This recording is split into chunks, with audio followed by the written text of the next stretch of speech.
कभी ठंड में ठिठुर कर देख लेना, कभी तपती धूप में जल कर देख लेना, कैसे होती है हिफाजत मुल्क की, कभी सरहद पर चल के देख लेना। नमस्कार दोस्तों, स्वागत है। जय हिंद। आज मेरा जो लेक्चर है वो हमारी आर्मी में जाने वाले उन जवानों के लिए है जो एसएससी जीडी और टेक्निकल ट्रेड्समैन और एनए वगैरह की तैयारी कर रहे हैं। तो उनके लिए भी हमारा बेहद इम्पोर्टेंट की क्लास है और भैया इसमें हम प्रैक्टिस सेट नंबर 1 करने वाले हैं। बहुत इंपॉर्टेंट क्लास ये रहेगी। शुरुआत कर रहे हैं पहले क्वेश्चन के साथ। पहला क्वेश्चन क्या आप लोगों के सामने, बहुत इंपॉर्टेंट वीडियो रहेगी भैया। वीडियो को आप शेयर करेंगे, जवानों वीडियो को शेयर कर दो ज़्यादा से ज़्यादा लोगों को, ज़्यादा से ज़्यादा लोगों को आप वीडियो को शेयर करेंगे। मेरे खूंखार आर्मी के शेरों, बहुत इंपॉर्टेंट क्लास ये रहेगी। क्वेश्चन है आप लोगों के सामने, पहला क्वेश्चन धमाकेदार, गर्दा उड़ा दो पूरा। कर्क रेखा भारत के कितने राज्यों से होकर गुजरती है बताइए। बहुत इंपॉर्टेंट क्वेश्चन भैया। कर्क रेखा 23.5 डिग्री है भैया, 23.5 डिग्री। उत्तरी अक्षांश को क्या कर कहते हैं? उत्तरी अक्षांश को कर्क रेखा के नाम से जाना जाता है भैया। इंग्लिश में इसको ट्रॉपिक ऑफ कैंसर कहते हैं। तो भारत के 8 राज्यों से गुजरती है भैया। कितने राज्यों से? 8 राज्यों से गुजरती है। पहला ऑप्शन 5 है, दूसरा 6, 7, तीसरा 7 और 8, ये 8 राज्यों से। और 8 राज्य कौन से भैया? ट्रिक ये याद रखना, ट्रिक क्या है? मित्र पर गमछा झाड़, मित्र पर गमछा झाड़, गमछा झाड़, गमछा झाड़। तो भैया मित्र से क्या है?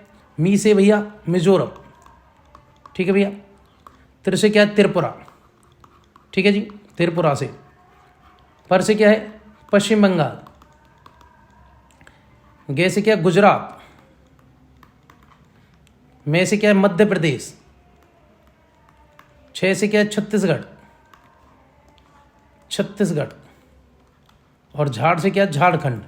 तो याद रखना भैया, झारखंड। तो इन 8 राज्यों से कर्क रेखा गुजरती है मेरे आर्मी के शेरों। अगला क्वेश्चन, शेर शेरनियों, अकबरनामा किसने लिखा? बहुत इंपॉर्टेंट क्वेश्चन है, बताइए। अकबरनामा, इसको आईने अकबरी के नाम से भी जानते हैं। अकबरनामा ही क्या है? आईने अकबरी है मेरे आर्मी के शेरों। तो क्या आंसर है? अबुल फजल, फैजी, अब्दुल रहीम या अब्दुल कादिर? तो भैया अबुल फजल ने लिखा। अबुल फजल अकबर का दरबारी कवि था, दरबारी कवि था, अकबर का दरबारी कवि था मेरे आर्मी के शेरों, ठीक है। ये था, इसी ने लिखा अकबरनामा। बहुत इंपॉर्टेंट है, अकबर की जीवनी लिखी इसने।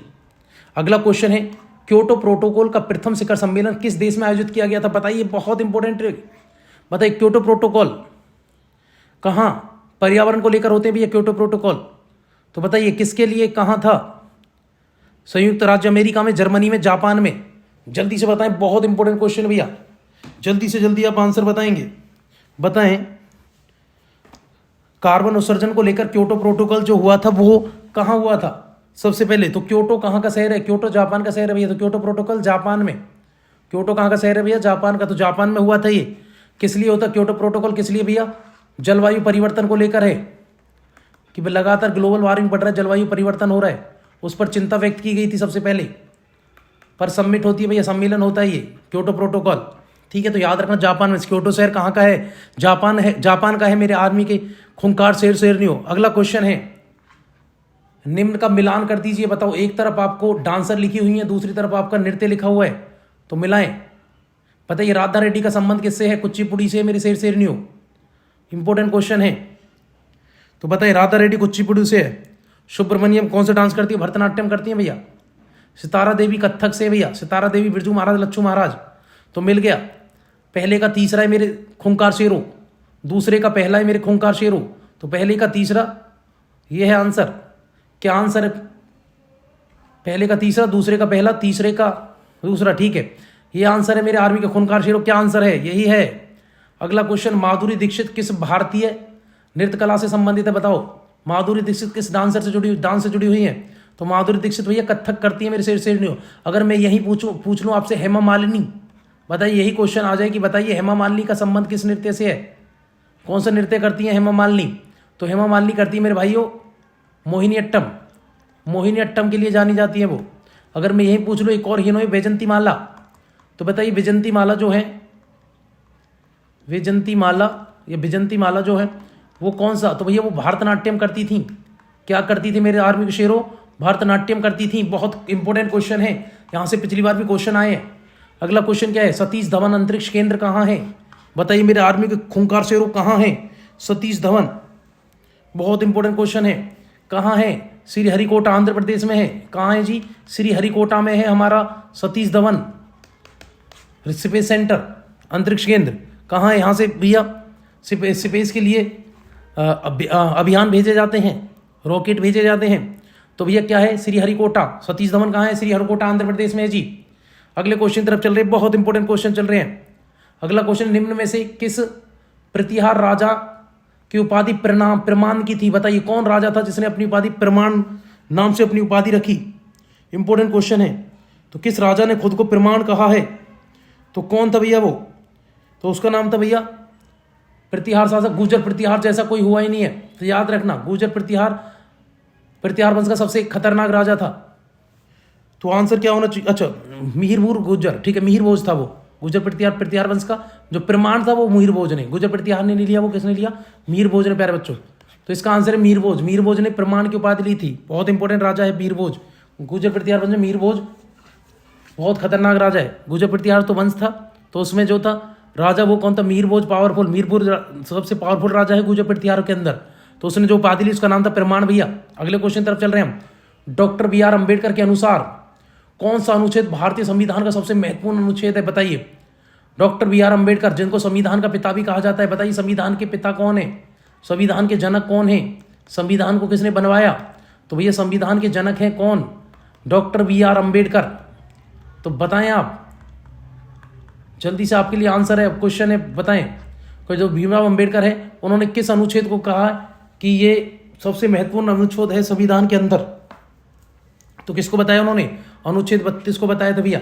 अनुच्छेद 32 के तहत मौलिक अधिकारों को सीधी चुनौती दी जा सकती है। कहाँ? अगर मौलिक अधिकारों कोई कम करता है, सरकार भी कम करती है, तो सीधे आप कहाँ जा सकते हैं? हाई कोर्ट और सुप्रीम कोर्ट दोनों। सीधे सुप्रीम कोर्ट भी जा सकते हैं, क्योंकि सुप्रीम कोर्ट ही क्या है? मौलिक अधिकारों का संरक्षक है मेरे आर्मी के शेरों। अगला क्वेश्चन, अगर कभी क्वेश्चन आए, बताओ कि मौलिक अधिकारों का संरक्षक कौन होता है? तो बताइए मौलिक अधिकारों का संरक्षक या कस्टोडियन कौन है? तो भैया वो है सुप्रीम कोर्ट। सुप्रीम कोर्ट मौलिक अधिकारों का संरक्षक होता है मेरे आर्मी के खूंखार शेरों। अगले क्वेश्चन की तरफ चल रहा हूं मैं। अगला क्वेश्चन क्या है? मलेरिया फैलाने वाले रोगाणु की खोज किसने की? बताएं जल्दी से, बताएं। बहुत सिंपल क्वेश्चन है, क्वेश्चन को पटक के मारो, यही बताओ आंसर। मलेरिया फैलाने वाले रोगाणु की खोज किसने की थी? क्रिश्चियन बेनार्ड ने, चार्ल्स लुई अल्फोंस लेवरेन ने, दिमित्री इनोवस्की ने, या मार्टिन विलियम वेंजरिक ने? तो बताइए किसने मलेरिया फैलाने वाले रोगाणु की खोज की थी? इंपॉर्टेंट क्वेश्चन है, जल्दी से जल्दी आंसर बताएंगे आप लोग। तो किसने की थी? तो भैया चार्ल्स लुई अल्फोंस लिवेर ने की थी। तो मलेरिया की खोज किसने की? भैया लेवरेन ने, याद रखना। चार्ल्स लुई अल्फोंस लिवरेन, ये मलेरिया में जो रोगाणु पाए जाते हैं उनकी खोज इसी ने की थी। कोणार्क का सूर्य मंदिर किसने बनवाया था? बहुत इंपॉर्टेंट है भैया। कहाँ ये? उड़ीसा में है। कोणार्क का सूर्य मंदिर कहाँ है? उड़ीसा।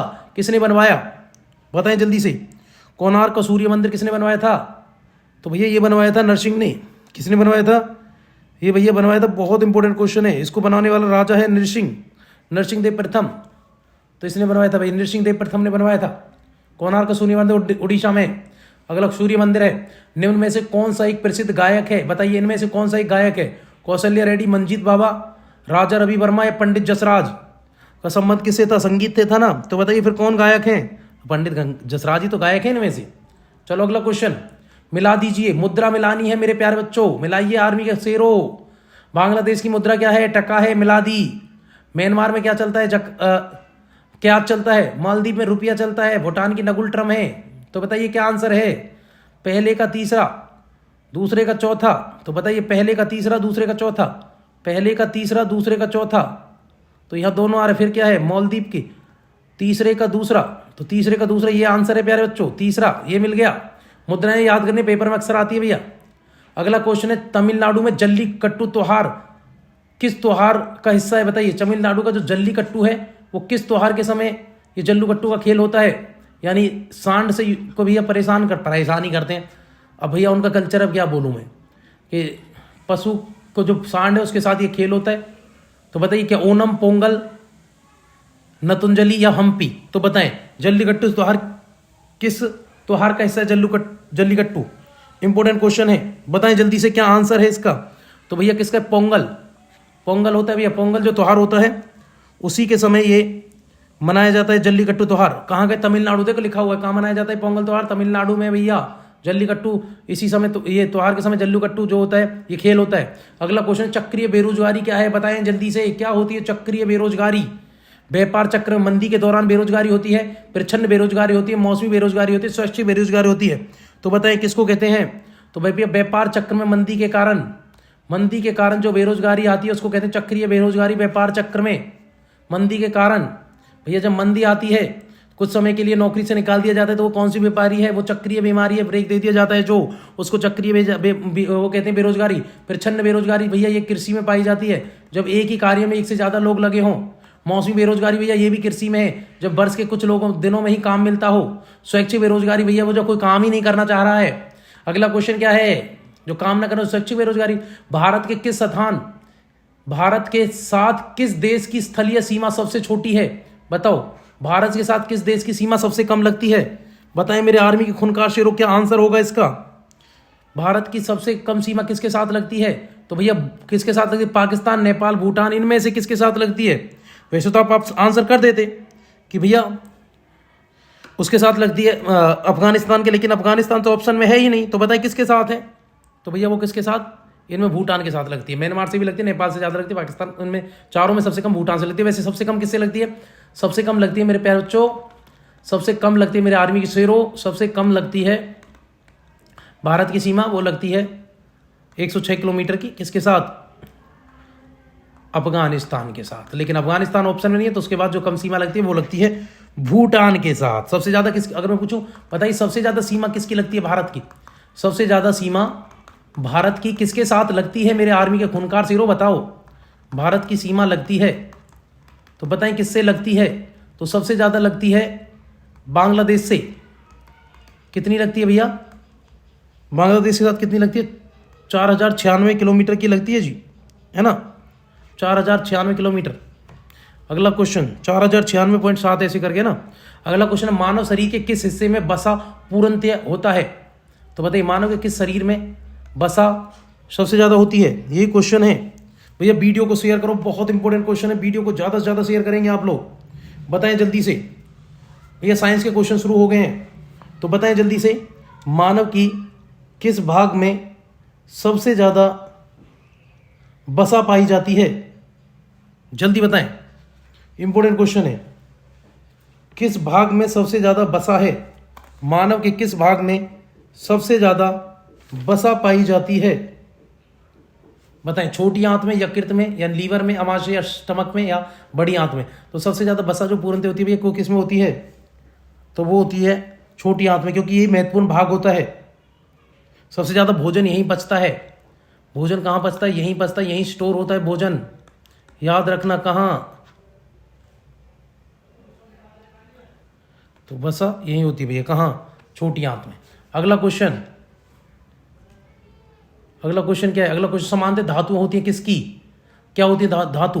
तन्य होती हैं, आघात वर्धनीय होती हैं, उष्मा की कुचालक होती हैं। बताइए कैसी क्या होती हैं धातुएं? या 1 2 3 या क्या होती हैं? बताएं धातुएं क्या होती हैं? तो धातुएं एक तो आघात वर्णीय होती है जी, दूसरा तन्य होती है। उष्मा की कुचालक थोड़ी ना होती सभी धातु, तो ज़्यादातर यही दो, 1 2, या तो आघात वर्णीय और तन्य जरूर होती है धातुएं। डाल्टन के परमाणु सिद्धांत के अनुसार पदार्थ का सूक्ष्मतम अविभाज्य कण क्या कहलाता है? बताओ। डाल्टन का जो सिद्धांत है, परमाणु सिद्धांत डाल्टन ने दिया, उसके अनुसार पदार्थ का सबसे छोटा कण जिसको और छोटा ना किया जा सके, तो बताइए उसको क्या कहते हैं? अणु कहते हैं, परमाणु कहते हैं, यौगिक कहते हैं, तत्व कहते हैं। तो बताइए उसको क्या कहते हैं? परमाणु कहते हैं भैया। परमाणु के और टुकड़े नहीं किए जा सकते, तो पदार्थ का सबसे छोटा परमाणु जिसके और तत्व ना हो सके, तो भैया त्वरण होता है भैया एक्सेलरेशन। तो बताइए जो एक्सेलरेशन होता है, एक्सेलरेशन का एसआई मात्रक क्या होता है? बताइए क्या है एक्सेलरेशन का एसआई मात्रक? बहुत इंपॉर्टेंट क्वेश्चन है, बताएं जल्दी से एसआई मात्रक क्या होता है? तो एक्सेलरेशन का होता है भैया मीटर सेकंड स्क्वायर, ये होता है भैया मीटर सेकंड स्क्वायर होता है किसका? त्वरण यानी एक्सेलरेशन का एसआई मात्रक। अगला क्वेश्चन, गर्म वायु है क्या है गर्म वायु?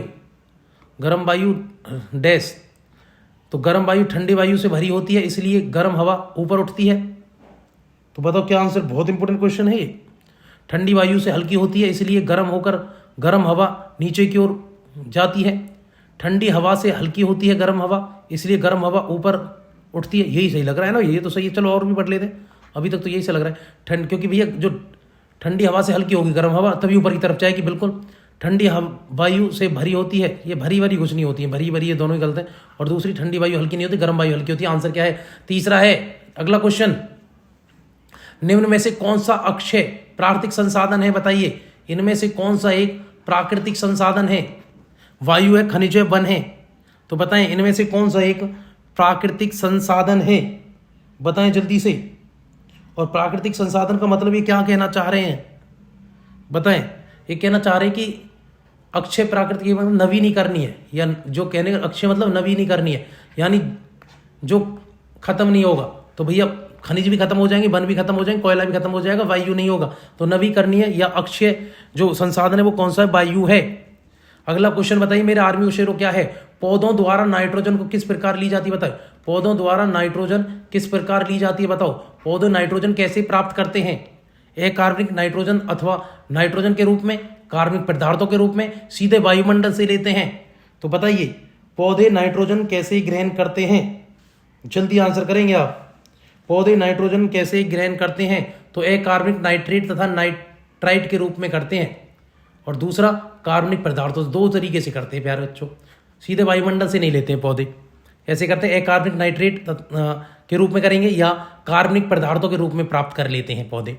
अगला क्वेश्चन है भैया, नाइट्रोजन सीधे वायुमंडल से नहीं लेते हैं वो, सबसे ज़्यादा वायुमंडल नाइट्रोजन ही होती है ना।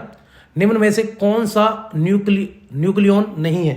बताओ, बताएं जल्दी से। इनमें से कौन सा न्यूक्लियन नहीं है? इंपॉर्टेंट क्वेश्चन है, जल्दी से बताएं। न्यूक्लियन नहीं है भैया, कौन कौन होते हैं न्यूक्लियन में? क्या होते हैं? प्रोटॉन, न्यूट्रॉन होगा, और क्या होगा? तो बताइए न्यूक्लियन नहीं होगा इनमें से। इंपॉर्टेंट क्वेश्चन है भैया। एक नाभिक में वैसे प्रोटॉन और न्यूट्रॉन ही होते हैं, इलेक्ट्रॉन तो भैया दूर ही होते हैं, बाहर भागते हैं। तो आंसर क्या है? ये नहीं होगा, इलेक्ट्रॉन नहीं होता, न्यूक्लियन दोनों होते हैं। अगला क्वेश्चन, बेकिंग सोडा का प्रयोग खालिस्तान में होता है। बताइए कहाँ प्रयोग करते हैं बेकिंग सोडा का? बेकिंग पाउडर बनाने में, सोडा अम्ल अग्निशामक में, पेट में अम्ल की अधिकता को उदासीन करने के लिए। बताइए बेकिंग सोडा का प्रयोग कहाँ होता है मेरे आर्मी के जवानों? बताएं जल्दी से, बहुत इंपॉर्टेंट क्वेश्चन चल रहे हैं। बेकिंग सोडा का प्रयोग कहाँ होता है? तो याद रखना भैया इन तीनों में होता है। बेकिंग पाउडर बनाने में भी होता है, सोडा अम्ल अग्निशामक में भी होता है, पेट में अम्ल की अधिकता को उदासीन करने के लिए भी बेकिंग सोडा पी लेते हैं भैया। चलो अगला क्वेश्चन, तीनों के लिए होता है, तीनों में होता है भैया। बेकिंग पाउडर बनाने में भी, सोडा अम्ल अग्निशामक में भी, पेट के अम्ल की अधिकता को उदासीन करने के लिए भी होता है। जीवों का रिक्तस्थान उनके विकास के संबंधों का प्रतिबिंब है। बताओ, जीवों का जो उनके विकास से संबंधों को प्रतिबिंब करते हैं, क्या? जीवों का अभिलक्षण करता है, अनुकूलन करता है, दृष्टांत करता है, वर्गीकरण करता है। बताइए क्या आंसर रहेगा? बताइए जल्दी से, इंपॉर्टेंट क्वेश्चन है भैया। भैया देखो, जीवों का जो वर्गीकरण है उनके विकास के संबंधों को प्रतिबिंब करता है। तो जीवों का वर्गीकरण जो होता है वही इसका उसके विकास को प्रतिबिंब करता है कि भैया ये किस किस क्षेत्र में कैसे कैसे विकास करेंगे, जो उनका वर्गीकरण है। तो जीवों का जो वर्गीकरण उनके विकास के संबंधों को प्रतिबिंब करेगा, वर्गीकरण होता है आंसर इसका। तो जीवों का जो वर्गीकरण है उनके विकास के संबंधों को प्रतिबिंब करेगा। मेरे आर्मी के खूंखार शेरों, पढ़ते ना इसको, बहुत इंपॉर्टेंट क्वेश्चन चल रहे हैं। निम्न में से किसके कारण अम्लीय वर्षा होती है? बताइए, इनमें से किसके कारण अम्लीय वर्षा होती है? इनमें से कौन कौन अम्लीय वर्षा में शामिल है? SO2, NO2, CO2। तो बताइए किसके कारण अम्लीय वर्षा होती है? तो याद रखना भैया, अम्लीय वर्षा में कार्बन डाइऑक्साइड नहीं होती है। एक और दो, ये भी होता है, ये भी होता है। तो आंसर क्या है? SO2 भी होता है, NO2 भी होता है भैया, CO2 नहीं होता है अम्लीय वर्षा में। अगला क्वेश्चन, CO2 अम्लीय वर्षा का कारण भी नहीं है। चलो अगले क्वेश्चन की तरफ चलते हैं मेरे आर्मी खूंखार शेरों, क्या आंसर है? अगला क्वेश्चन आपके सामने, जल में हाइड्रोजन में ऑक्सीजन के द्रव्यमानों का अनुपात क्या होता है? बताओ, जल में हाइड्रोजन कितना होता है और ऑक्सीजन कितना होता है? बताएं, प्रीवियस ईयर में आया हुआ क्वेश्चन है, बताएं जल्दी से। तो जल में हाइड्रोजन और ऑक्सीजन के द्रव्यमानों की संख्या पूछिए भैया, बताओ द्रव्यमानों का अनुपात क्या होगा? जल्दी से बताएं, बहुत इंपॉर्टेंट क्वेश्चन है। तो क्या होता है भैया? आंसर है 1:8 होता है भैया, याद रखना। हाइड्रोजन और ऑक्सीजन के जो द्रव्यमानों की संख्या कितनी होती है जी? 1:8 होती है। ठीक है, याद रखना कैसे भैया, H का मान कितना होता है? 1 होता है ना उसका। जब आप भैया क्या होता है? H2 होता है ना, H2O है ना, ये होता है। और अगर आपको पता है कि भैया H का द्रव्यमान कितना हो? 1 और 1 कितने हो गए? 2।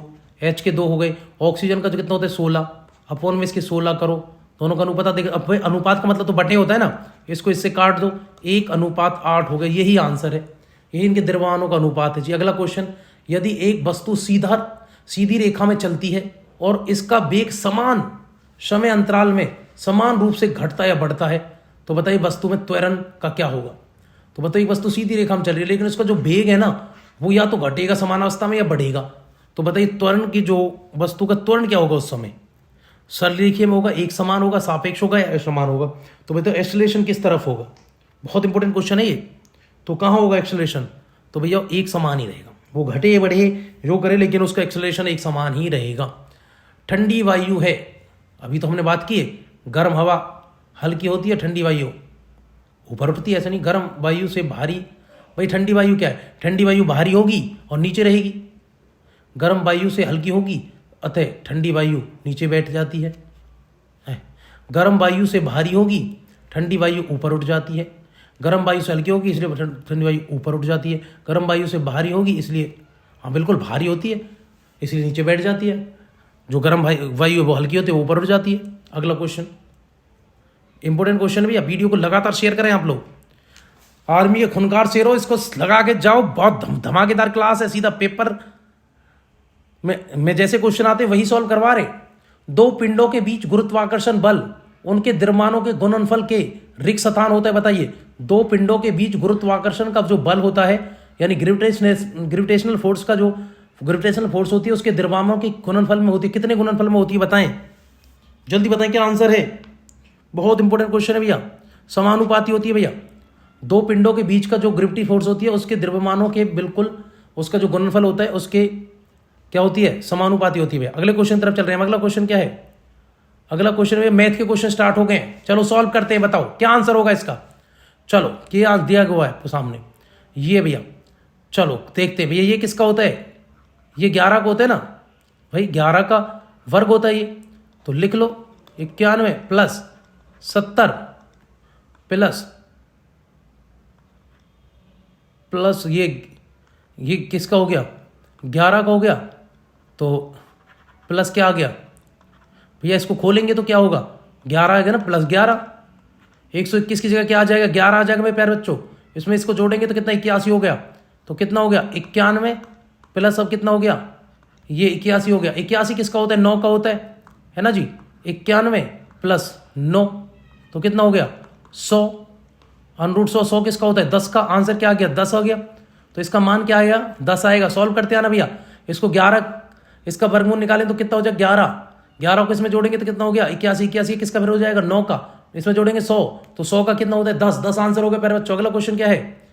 ये दिया हुआ आप लोगों के सामने, इनमें से पूछा भैया ए भिन्न ये है, बी है, सी है, तो इनमें से कौन सा तीनों में से निम्न में से कौन सा सही है? यानी भैया ये जो निशान होता है ना, इस जो खुला हुआ है ये बड़ा निशान है, तो ये इससे बड़ा ये है, इससे बड़ा ये है, या इससे बड़ा ये पूछो, इनमें से पूछ रहा भैया इनमें से सबसे बड़ा कौन सा है? अगर आपको बड़ा देखना है तो इसको ना भाग करके देख लिया करो। चलो भाग करो इसको। 13 को अगर आप 11 से भाग करेंगे तो 13 से 11 से भाग जाएगा नहीं। आपको क्या करना पड़ेगा? जीरो लेनी पड़ेगी। तो जीरो लेनी पड़ेगी तो आपको पॉइंट लगाना पड़ेगा, 0 पॉइंट लगाना पड़ेगा। तो 13 से भाग करोगे तो कितना? 13 8 104 करोगे, कितना बचा भाई? 13 8 104, कितना बचा? 6। फिर नहीं जाएगा 13 पे, तो आपको क्या करना है? फिर से जीरो लेनी पड़ेगी आपको। तो फिर देखो 13 से फिर भाग करेंगे तो कितना होगा फिर भैया? 13 से अगर इसको दोबारा आप भाग करेंगे तो कितना आएगा? 13 दूनी कितना होगा? 13 दूनी 26, 13 चौका कितने हो गए? 13 दूनी 26, 13 चौका 52। तो 52 पे जाएंगे ना 4 पे, तो 8 52, फिर कितना बच गया? 8। फिर जीरो लेंगे आप तो फिर क्या होगा? फिर आपसे करो इससे, तो 13 7 91 है ना, तो ज़्यादा हो गया। छिंग पे 13 छिंग 78, 6 पे तो ये, तो भैया पहले का तो ये आ गया। कौन सा? ये किसका मान आ गया? 11/13 का। 11/13 का कितना मान है? ये। चलो अब इसको देखो आप, 14 को भाग करके देखना, 130 को 14 से भाग करो। जब इसको भाग करोगे तो भैया 14 से इसको भाग करोगे, 14 से इसको भाग करेंगे तो बताओ कितना आएगा। तो 14 से भाग करोगे तो पॉइंट लगाना पड़ेगा यहाँ भी, और पॉइंट लगा तो एक जीरो ले लिया हमने 14, है ना भैया। तो पॉइंट लगा के फिर आप करो, 14 से कितने पे जाएगा ये, तो ये 14 निम्मा पे चला जाएगा ना, तो निम्मा पे ये 0.9, इसको सॉल्व करोगे तो भैया कितना आ जाएगा, 928 आ जाएगा। चलो इसकी वैल्यू कितनी, देखो इसकी वैल्यू जो आई, इसकी तो आ गई, इसकी यहाँ से ले लो, इसकी वैल्यू कितनी आ गई, इसकी आ गई 8.46, इसकी कितनी आ गई, इसकी आ गई पॉइंट आ गई है ना, 0.846, इसकी आ गई 0.928। और जब इसको हमने भाग करके देखा तो इसका क्या आ गया, इसको भी प्यारे बच्चों भाग करके देखना, इसका जो भाग के हमने कितना आ गया 8.82। अब देखो बड़ा कौन सा है, तो ये बड़ा है ना, तो 13 सबसे बड़ा है, तो 13 कहाँ पे सबसे बड़ा, 13/14 सबसे बड़ा है, 13/14, तो आंसर क्या आ गया, ये आ गया। तो सबसे बड़ा है 13/14 सबसे बड़ा है, तो 13/14 सबसे बड़ा ये, तो पहला आंसर आएगा, है ना, सबसे बड़ा। तो सबसे बड़ा ये, उससे छोटा ये, उससे छोटा ये, आंसर भैया। चलो अगला क्वेश्चन, देखना ही नहीं है, देखो 13/14 और है ही नहीं, सबसे बड़ा 13/14 इसमें ये रहा, तो आंसर क्या आ गया, ये आ गया। तो आंसर क्या है, ये। चलो अगला क्वेश्चन चल रहे हैं हम, अगला क्वेश्चन क्या है, देखो आपको ये दिया, ये दिया, ए का मान क्या दिया हुआ है -4/3, बी का मान 5/6। तो बताओ निम्न में से कौन सा ए और बी के बीच आता है, बताओ ए और बी के बीच इनमें से कौन सी संख्या आएगी। अब इसको कैसे सोल्व करेंगे आप लोग, है ना भाई, आपको क्या है, आपको मान निकालना पड़ेगा किसका, इन दोनों का। एक क्या है, 2 एक का मान क्या दिया हुआ है, एक का मान दिया 3/4, 4/3, और दूसरे का कितना दिया हुआ है 5/6। चलो अगर आप इन दोनों को अगर आप देखेंगे भाग करके, तो जब आप भाग करेंगे तो कितना आएगा, 4/3, 5/6, ठीक है। तो करो भाग भैया, जब आप इसको देखेंगे भैया माइनस का 3/4, तो 3 से भाग करेंगे तो कितना आएगा, अच्छा 3/4 है या 4/3 है। देखो ऑप्शन, मुझे लगता है कि क्वेश्चन में कुछ तो गड़बड़ है, ये क्वेश्चन में कुछ तो गड़बड़ मुझे लग रही है ना। दोनों का जो सॉल्व करके देख रहे तो 3/4, वो 3/4 भैया गलती से मिस्टेक से ये हुआ, ये क्वेश्चन में ही 3/4 है, ये तभी तो कुछ तो गड़बड़ है, 3/4 है। चलो अब 3/4, 4 को इससे भाग करके देखो, 4 को इससे भाग कर रहे हैं हम, तो कितना आ रहा है हमारे पास, तो करो भाग करेंगे कितना, 4 पॉइंट लगाना पड़ेगा, पॉइंट तो 0 आ जाएगी 30, तो 4 7 28, 7 आ गया ना, 0.7, और फिर 4 से 2 4 5 20, तो ये आ गया 0.755 आ गया ये।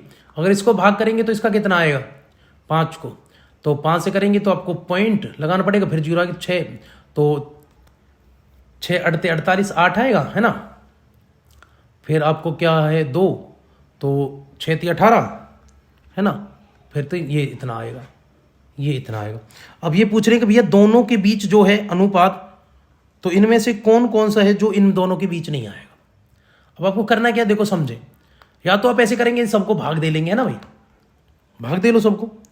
अब पहले कोई देख लेते हैं हम कि 5 को दे के 2 को भाग से नहीं जाएगा, तो पॉइंट आया, ठीक है, तो 5 × 20, 0.4 आ गया, 0.4। अब देखो दोनों के बीच में है 0 पॉइंट नहीं, ये तो पहले ही आ गया। 7 से लेकर इन दोनों के बीच 8 तक, तो यहां तो नहीं आ रहा, ये तो पहले ही आ रहा है, तो यही नहीं आएगा, यही आंसर है, और दिखाने की जरूरत ही नहीं है, आपके पास आ गया भाई। 0.4 जो होगा ये 0.7 से पहले ही तो आएगा, 0.7 और 0.8 के बीच में थोड़ी ना आएगा, है ना। 0.8, 7 और 8 के बीच में कहते हैं 0.7 5 4 3 ऐसे आएंगे, है ना भाई। 8 और 7 के बीच में थोड़ी ना आएगा 4, तो पहले क्या है, इनको जब सॉल्व करोगे ये बीच में आएंगे दोनों, है ना भाई। तो ये आंसर है। अगला क्वेश्चन क्या है, अंकों की सबसे बड़ी संख्या के विभिन्न अभाज्य गुणनखंडों की संख्या क्या होगी, बताओ। 6 अंकों की सबसे बड़ी संख्या है और उनके अभाज्य गुणनखंडों की संख्या क्या होगी, तो बताओ 6 अंकों की सबसे बड़ी संख्या हम क्या ले सकते हैं, 9 9 9 9 9, ये 6 9 ले लिया हमने।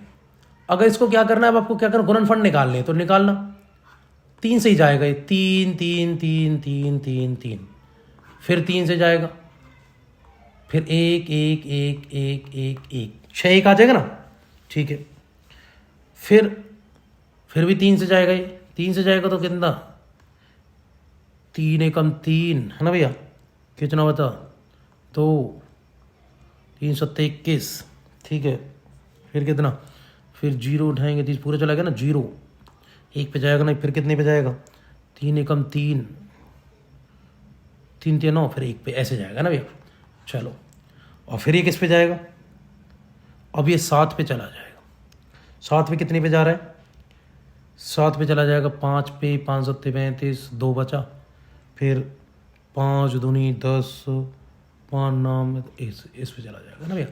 फिर हम किस पे इसको भेज सकते हैं, ये 13 पे जाएगा है ना, किस पे जाएगा 13 पे, 13 पे जाएगा तो भैया 481 आएगा ना, 481।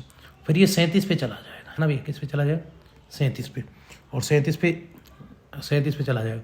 और जब 37 पे जाएगा तो भैया कितना बचेगा, सिर्फ 1 ही बचेगा है ना भैया। अच्छा 13 पे गया, 13 पे जब हमने भेजा इसको तो ये 37 आया, और फिर 37 बचा 13 पे, तो ये 37 पे चला गया। तो गुणनखंड कौन सा, एक तो 3 की पावर 3 है, ये आ गया, इधर लिख लेते हैं गुणनखंड। ये तो तीनों में से एक तो हमने 3 ले लिया, ठीक है, 3 का स्क्वायर ले लिया। दूसरा हमने क्या ले लिया, दूसरा हमने ले लिया प्यारे बच्चों 7 पे गया था ये, फिर आइए एक बार 11 पे गया, यहाँ 11 पे जाएगा, फिर 438 बचे, फिर 13 पे चला गया, 13 37 पे, और 37 पे सीधा चला गया। तो भैया कैसे 11 आएगा, 7 आएगा, ठीक है, और कितना, एक 13 आएगा और 37 आएगा। तो कितने गुणनफल पे जा रहा है, 1 2 3 4 5, तो 5 गुणनखंड है भैया, ये आंसर है इसका। एलसीएम निकाल के देख लेना। एक बैठक में सदस्यों में से 4/25 महिलाएं थी, बताइए, एक बैठक में सदस्यों में से 4/5 महिलाएं थी, ये सदस्यों को कितना प्रतिशत है, तो परसेंटेज निकालो, सिंपल सा है। तो इतनी महिलाएं थी तो 100 से भाग कर देंगे, बताओ कितना आ जाए, 25 में 25 4, 4 चौका 16, 16% महिलाएं थी। क्या आंसर है, 16%। तो ये समझे 4/25 मतलब कि 25 लोग हैं, उनमें से 4 महिलाएं थी, बताओ तो महिलाओं का परसेंटेज निकालो, इसका परसेंटेज निकाल लेंगे, 100 से गुना कर देंगे, 25 4 पे गया, 4 चौका 16% महिलाएं थी। क्या आंसर है, आंसर है जिसका 16%।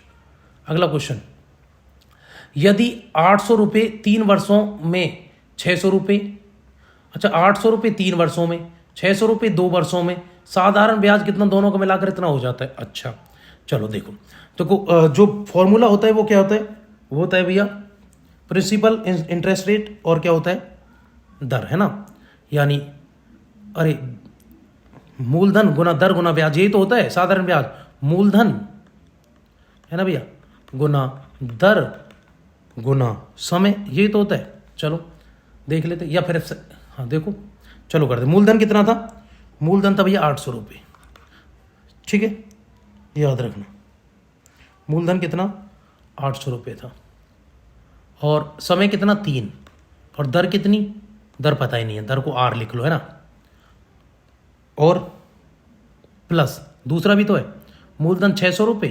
अच्छा दर और समय को आगे पीछे लिखने से कोई फायदा नहीं, आप मतलब कहीं भी लिख सकते हैं आप, कोई दिक्कत नहीं है। 600 गुना 2 महीना, इसका भी नहीं पता R, दोनों का कितना है 180 रुपये भैया, दोनों का क्या है 180 रुपये, ठीक है। चलो सॉल्व करो, 180 रुपये है ये दोनों, ये तो कहे कि भैया दोनों का संयुक्त रूप से 180 रुपये है, तो करें फिर, इसका भी भैया 100 होगा, मूलधन गुना दर गुना समय, अपन में 100 भी तो रहता है तभी तो होते हैं, इधर भी 100 है। चलो इस जीरो से ये जीरो गया, जीरो से जीरो गया ना, चलो और देखो, इस जीरो से ये जीरो उड़ा दिया हमने, ठीक है, काटो, और 5 से कितने पे चला गया 2 पे, और 16 पे, फिर 2 से कितने पे चला गया 8 पे, तो कितना 24 आर आ गया यहाँ से, अरे क्या चला,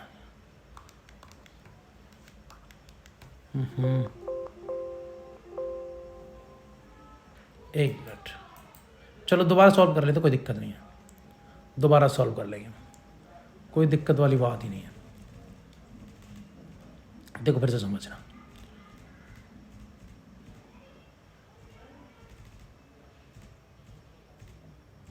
देखो क्या क्वेश्चन है, देखो क्वेश्चन आप लोगों के सामने कि ये है कि भैया कोई मूलधन है वो 3 वर्षों पर किसी दर से और ₹600 2 वर्ष में किसी दर से 180 रुपये हो जाते हैं, तो बताइए उनकी ब्याज दर है क्या, कौन सी दर है वो, किस ब्याज दर से इतने रुपए इनको मिल रहे हैं दोनों की ब्याज।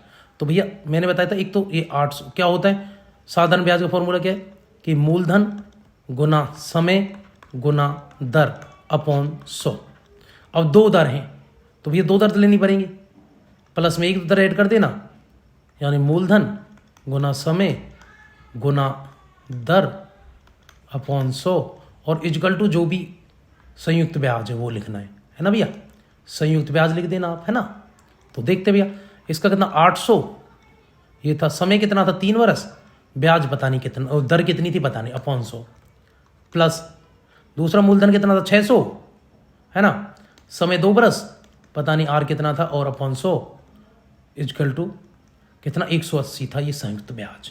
चलो इस जीरो से ये जीरो गया, अगर मैं 16 से काटूँ 10 से काटूँ 10 8 80 8 पे कट गया ना ये 10 से, तो 8 थे 24 24 आर आ गया, 24 आर ये आ गया।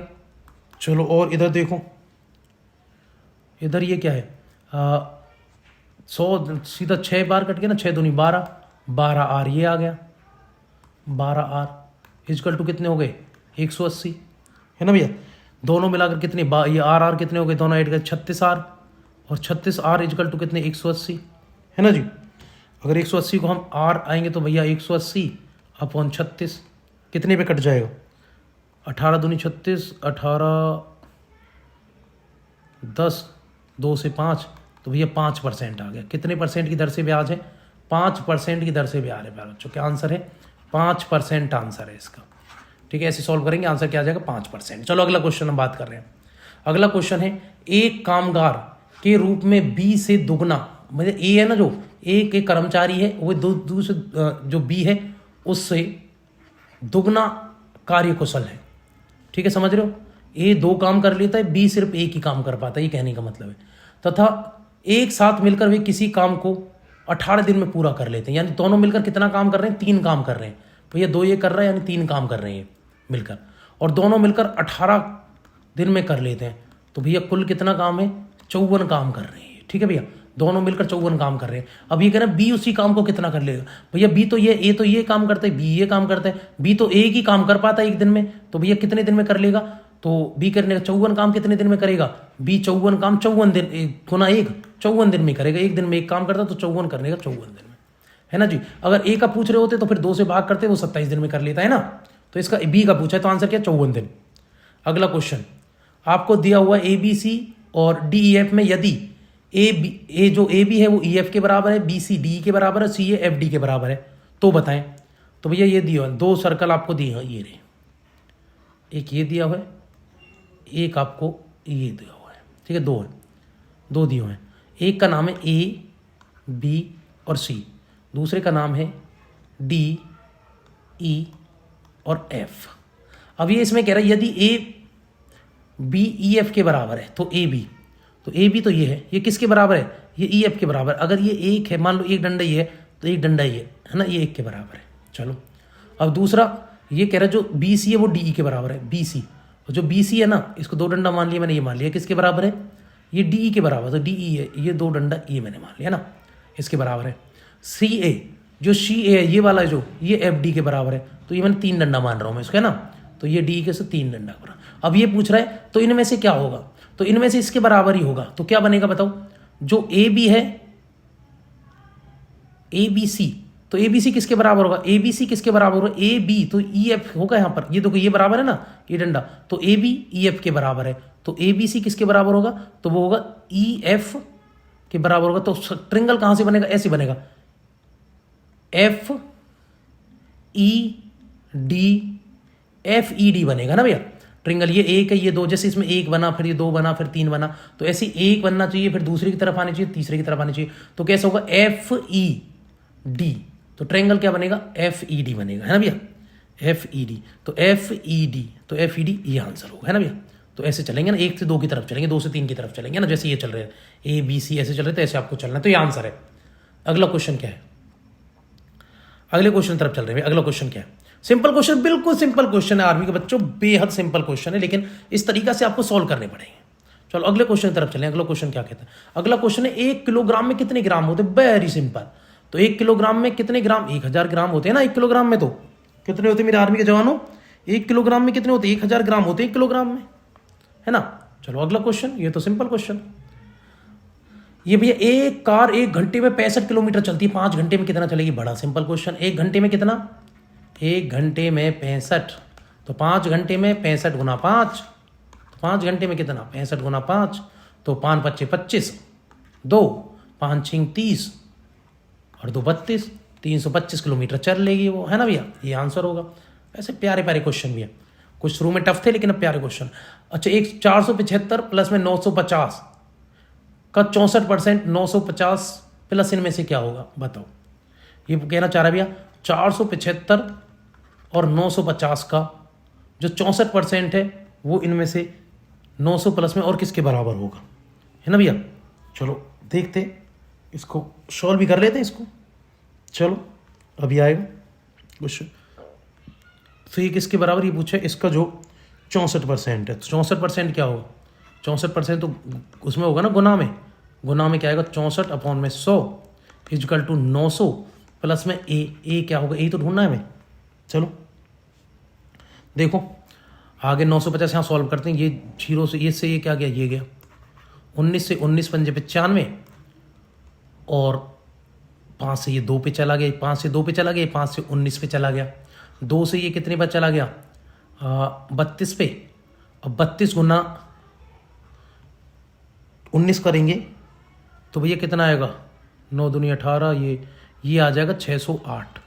ये 475 तो है ही पहले, 608 ये आगे सॉल्व करने से 900 प्लस में ये सॉल्व करना बिल्कुल आ जाएगा। जब करेंगे 9 दूनी 18, ये सीधा ही माइंड में कैलकुलेशन हो जाएगा। जब करेंगे तो हमारे तक जल्दी से दिमाग में कैलकुलेशन हो जाएगी आप लोगों की, है ना। तो ये चलो और देखो, अगर इस जोड़ों को जोड़ दिया हमने तो जोड़ो 8 पंजे 13, ये 3 8 3 8 0 1, है ना। ये हो गया तो ये कितना? 1083 हो गया ना। 3801, है ना, इजकल टू 900 प्लस ए, है ना जी। चलो आगे जब हम देखें ए इधर आया तो भैया ठीक है बताओ। तो 900 ए इधर जाएगा, ये 900 इधर जाएगा, तो 1083 में से 900 घटाएं तो कितना आ जाएगा? 183। तो ए का मान कितना आ जाएगा? 183। आंसर क्या होगा? 183 होगा मेरे प्यारे बच्चों। बहुत सिंपल क्वेश्चन है, सिंपल कैलकुलेशन। अगला क्वेश्चन चलो, ये दिया हुआ है कि 3a प्लस बी ये तो बताइए इनमें से क्या आंसर होगा आपका? तो बताएं, बहुत इंपॉर्टेंट क्वेश्चन है भैया। अच्छा, जो यहाँ फॉर्मूला लगेगा वो फॉर्मूला क्या है? यहाँ जो फॉर्मूला लगेगा प्यारे बच्चों, इसमें एक फॉर्मूला काम करेगा। वो फॉर्मूला क्या होगा? वो होगा a की 2 माइनस b की 2, है ना भैया। ये इसके फॉर्मूला क्या होते हैं? ये होता है भैया a प्लस बी और a माइनस बी, है ना। अब a plus B a minus B आपको दे रखा है, a प्लस बी, इसको a मान लो, ये तो a दे रखा है, b हो गया, तो भी प्लस बी है और माइनस भी दे रखा है आपको। तो इसका क्या करेंगे आप? a स्क्वायर क्या होगा बताएं? a स्क्वायर क्या होगा? a स्क्वायर का 3a का स्क्वायर हो जाएगा अपॉन 5, इन दोनों क्या हो गया? स्क्वायर, है ना। इसका स्क्वायर हो गया माइनस ये तो होगा b का, b ले लो, b क्या है? 2b प्लस 3 इसका स्क्वायर, है ना जी।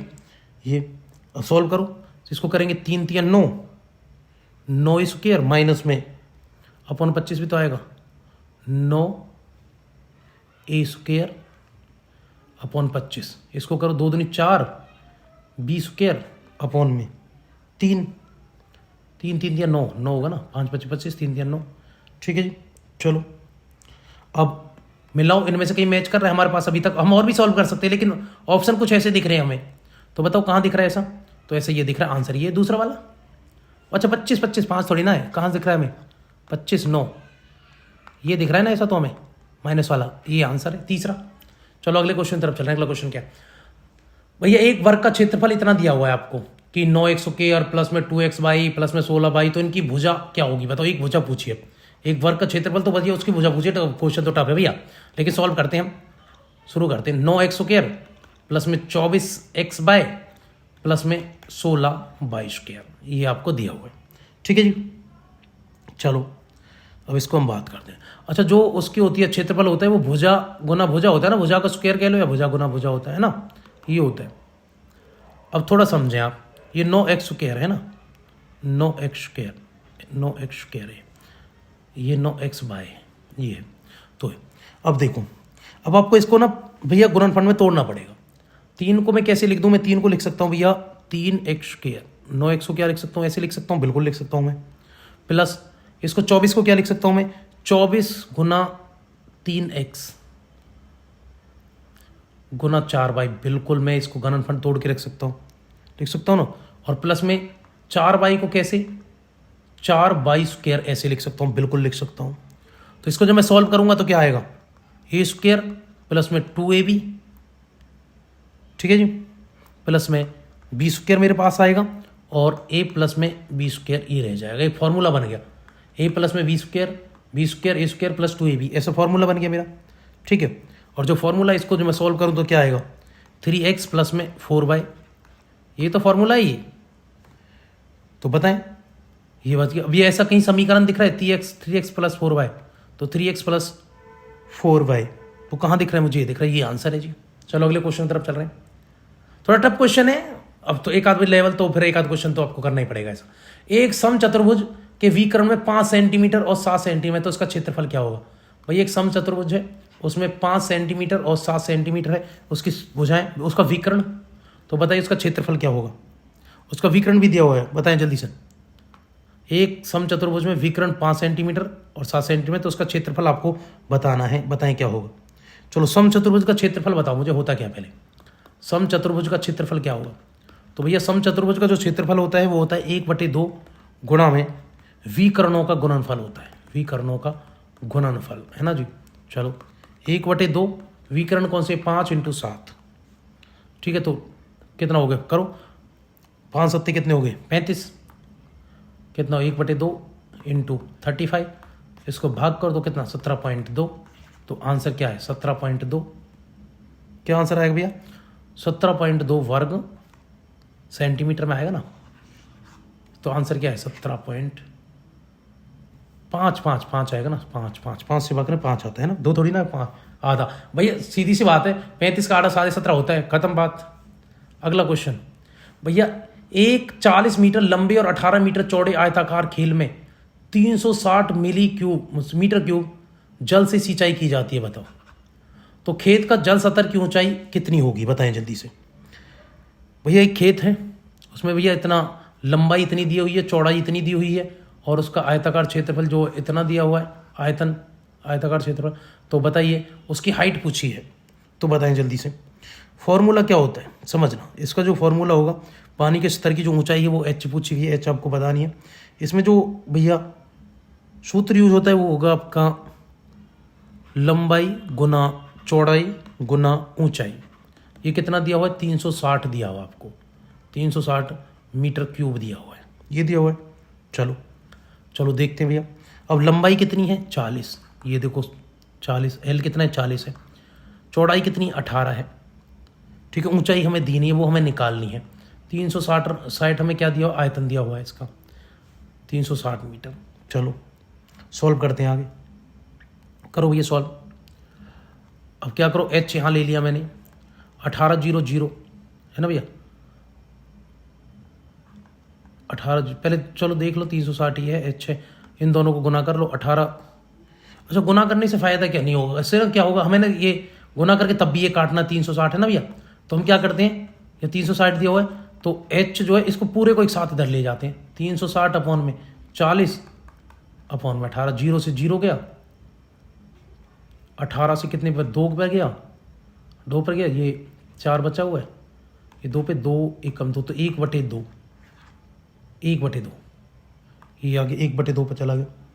तो बता 1/2 का कितना होता है? 1/2 को सॉल्व करेंगे तो 0.5 होता है ना, 0.5 या 0.5, तो कहाँ है ये? तो ये आंसर है भैया।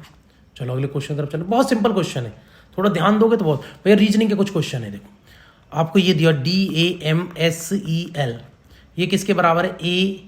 AEDMLS के बराबर है। और आपसे पूछा है कि बताइए BAL, इसी को देखकर बताइए कि ये किसके बराबर होगा।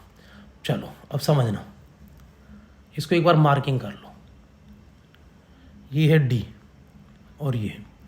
1 2 3 4 5 वैसे मार्किंग कर लो ये। और इसमें देखो, इसमें भी देखो जो 2 है वो पहले है, 2 पहले दे रखा है और फिर 5 दे रखा है। तो इसमें क्या बना हुआ है कि भैया पहले 2 दे रखा है ये, फिर ई कौन से नंबर पे, फिर 5 दे रखा है, और फिर यू कौन से नंबर, डी है ये, डी कौन से नंबर पे, 1 दे रखा है, एल कितना है 6 दे रखा है, और फिर इसने एम कितने पे 3, और फिर एस कितना है 4। तो ऐसे इसने उल्टा कर रखा है। अब ऐसे ही आपको देखो, आपका इसका नाम पड़ेगा 1 2 3 4 5 6 ये है। अब क्या करना है आपको, 2 पहले रखना है, 2 आपने ये रख दिया 2 जैसे इसने रखा है, फिर आपको 5 रखना है, 5 क्या यू रख दिया आपने, फिर आपको 1 रखना है, 1 कितना बी रख दिया आपने। ठीक है, इससे आ रहा है ए यू बी कहीं है, ए यू बी तो यही है, ए यू बी तो एक वही आंसर, तो यही आ गया पहला। तो लेकिन और रख लेते हैं ए यू बी, इसके बाद इसने बी को रख दिया, इसके बाद 6 पे कौन सा आर, तो आपको आर रखना है। ठीक है जी, फिर इसने 3 पे क्या है एल, फिर आपको एल रखना है, और फिर इसने 4 पे ओ रखना है, एल ओ रखना है। तो कौन सा आ गया, यही तो आ गया पहला, तो ये आंसर है जी। बस कुछ नहीं है, उसने जो हाँ लिखा है उसको ऐसे करके देख को आपको कर देना है। यही रीजनिंग है, सिंपल है रीजनिंग बिल्कुल। चलो अगले क्वेश्चन तरफ चल रहे हैं। अगला क्वेश्चन क्या है, अगला क्वेश्चन है वह अक्षर समूह चुनिए जो निम्न श्रृंखलाओं में से स्थान लेगा। बताओ इसके बाद कौन सा अक्षर इसका स्थान लेने वाला है, बताएं। चलो देखते हैं भैया। जब एल से एम हुआ था तो एल एम एन, तो भैया 2 जुड़ा ना, +2 हुआ। अब यहाँ एम एन ओ छोड़ गया, पी हो गया, एन से पी हो गया, तो फिर 2 जुड़े। अब पी से क्यू छूट गया, फिर आर हुआ, फिर 2 जुड़े, फिर आर से एस छूट गया, टी हुआ, फिर 2 जुड़े, तो फिर टी, फिर यू छोड़ना आपको, यू के बाद एस टी यू बी आपको जोड़ना है, तो बी आएगा पहला, तो कौन सा आएगा, बी आएगा। तो बी तो भैया 3 में आंसर यहाँ से आया नहीं। चलो इसके बाद जे देखो, जे के बाद जे आई, एक ही जोड़ा है, जे के बाद आई उल्टा जा रहा है ना, एफ जी एच आई जे चाहे जे, तो ये यहाँ से +1 हो रहा है इस साइड से, ये इस साइड से जा रहा है। तो आपको भी क्या करना है कि इधर से ये जा रहा था एच, तो यहाँ से इससे पहला वाला आएगा, एफ इससे पहला आना चाहिए, तो ई एफ आता ना, ई आएगा, ई एफ तभी तो आएगा, E F G H I जे, तो इससे पहला आएगा, तो ये आ गया, क्योंकि इससे पहला ये, इससे पहला ये, तो बी ई भी भैया 2 में है। चलो फिर तीसरा भी करना पड़ेगा आपको, तीसरे बिना काम नहीं चल रहा। चलो देखते हैं। अब यहाँ बी है, यहाँ बाई है, तो बी तो बाई से कम है, पी एस से कम है, तो पी एस टी पी से बात देखो, P L M N O P Q R S, P Q R S, तो भैया 3 जुड़ रहे हैं, पी क्यू आर एस। ठीक है, तो इससे पहला आपको करना पड़ेगा, तो फिर आपको क्या करना पड़ेगा, आपको ऐसा शब्द लेना पड़ेगा जैसे एम एन ओ पी, तो तीसरे में पी आना चाहिए, तो एम आएगा फिर, तो क्या आ गया आंसर, पहला ही आ गया जी। चलो अगला क्वेश्चन देखते हैं। देखो यदि P + P का अर्थ P Q की बहन है, अगर भैया प्लस का मतलब बहन है, हाँ जी P Q की बहन है तभी तो, और इसका मतलब है P भाग Q, तो P Q की माँ है, भाग का मतलब यहाँ माँ है ना, भाग का क्या है, भाग माँ है, और P गुना Q का अर्थ है कि P भाई है। यहाँ भैया गुना का जो शब्द साइन है वो भाई है, तो निम्न में से किसका अर्थ है कि ए डी की चाची है, या बुआ है, मामी है, मौसी है, तो बताइए ए डी की, तो निम्न में से किसका अर्थ होगा कि चाची है वो। तो भैया ए और किसका पूछा है, डी का, ए डी, तो ए डी कहाँ आ रहे हैं पास, ए सी डी, तो देखो ये समझना पड़ेगा, थोड़ा गहरा है। ए भाग का सीन क्या है, माँ, ए माँ है ना, ये रहा पी की माँ है, पी गुना अगर भाग है तो पी क्यू की माँ है, पी है ना जो क्यू की माँ है, तो ए माँ है ई की और ई भाई है डी का। तो पूछा है ए डी की चाची बतानी है आपको, ए डी की चाची, तो भाई क्या है, ई भाई है डी का, तो ये नहीं है। एफ से आप देखेंगे तो क्या होगा बताओ, इंपॉर्टेंट क्वेश्चन है, बिल्कुल ऐसे मज़ेदार क्वेश्चन है। चलो और देखो, एफ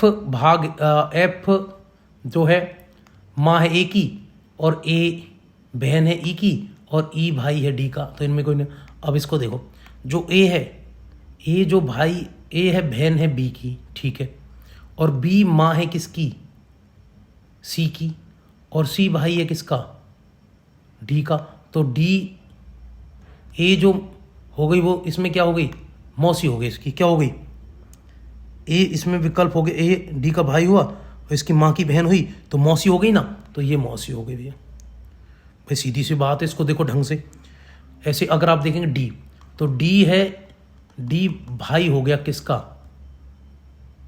सी का, और सी जो है, सी की माँ है बी, समझना, प्लस माँ है, हाँ माँ भाग है ना, तो भाग दिया देखो भाग, तो माँ है ये, ठीक है। तो इन दोनों की माँ क्या हो गई, ए डी की, और सी की माँ कितनी हो गई, बी हो गई, और बी की बहन है ए, प्लस का ना ए, तो इन दोनों की क्या हो गई, इन दोनों की मौसी हो गई ए, तो आंसर क्या हो गया, ये हो गया ना। थोड़ा है भाई टिपिकल क्वेश्चन है थोड़ा। तो निम्न में से असंगत पद का चयन करें, बताओ इनमें से कौन सा गलत है, बाकी सारे सही होंगे। देखो डी तो ठीक है जो भी है, तो U B W S T P Q M N, M के बाद एन ओ आना चाहिए, यहाँ क्यू आ रहा है, तो भैया क्या है, यही है। देखो सीधे सीधे बी के बाद क्या है, B W S T P Q N O आना चाहिए, क्या आ रहा है, तो ये गलत है, तो यही है सीधा सीधा। अगला क्वेश्चन, भैया आपको दिए गए पदों के बीच में संबंध का युग्म का बताइए। वर्ग में 4 भुजा होते हैं, ठीक है, वर्ग में कितनी है, वर्ग में 4 भुजा होती हैं, तो युग्म का बताइए, वर्ग में 4 भुजा होती हैं, तो क्वेश्चन क्या है, तो वह विकल्प सुनिए जो पदों के बीच वही संबंध है जो दिए गए पद में दिए हैं। तो 10 भुज में 10 भुजा होती है, नहीं होती, पंचभुजा 9 होती है, नहीं होती, सच में 7 होती है, सच में 6 होती है ना, तो ये गलत है, तो ये सही है, वर्ग में 4 होती हैं, अष्टभुज में 8 होती है, ये आंसर है। तो क्या है आंसर, ये है, यही आंसर भी है। चलो आगे देखते हैं, आगे क्या क्वेश्चन है। भैया पूरा प्रैक्टिस सेट चल रहा है, पूरा इंपॉर्टेंट है।